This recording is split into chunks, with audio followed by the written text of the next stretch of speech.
Today, I've got a super quick sauteed zucchini recipe for you. So if you're interested in that, stay tuned. Hey everyone, welcome back to my kitchen. And if this is your first time here, my name is Pamela and I like to share deliciously easy plant-based recipes. So if those are the types of videos that you like, be sure to click that little red subscribe button down below along with the notification bell and join me every week. Today's recipe is for a super simple and quick sauteed zucchini with artichoke hearts, and it takes about 10 minutes from start to finish, but you wouldn't know it by the taste. It is incredibly bright and fresh tasting, and it's a great way to add a quick side of vegetables to any meal. Let's go ahead and jump right in. Start off by slicing one large zucchini.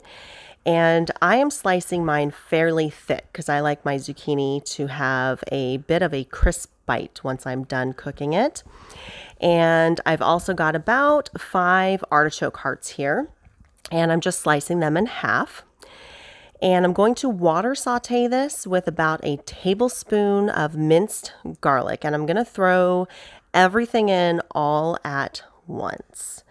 Then I'm zesting 1 lemon into the pan, and the pan is over high heat, and I'm going to juice that entire lemon into the pan. And I'm just going to stir everything, get everything nice and combined. Then I'm going to salt it to taste, so however much salt you want is however much salt you're going to put in. And then I added 1 teaspoon of herbes de Provence. And then that is it. That is the entire recipe. Saute on high until the zucchini is cooked as much as you like it. Again, I like my zucchini to be a bit firm once I'm done cooking it. Some people like theirs to be more soft once it's done. So depending on how you like your zucchini will determine how long that this recipe is going to take. So I served mine with some baked tofu and some marinated olives, and they're just like Greek marinated olives basically.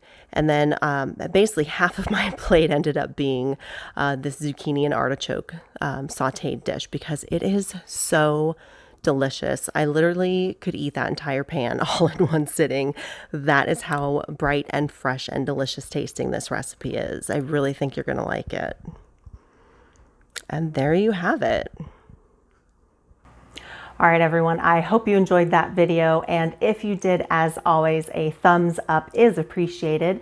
And if you haven't already hit that subscribe button, be sure to click it now, along with the notification bell so you don't miss any of my future videos. And I will see you next time.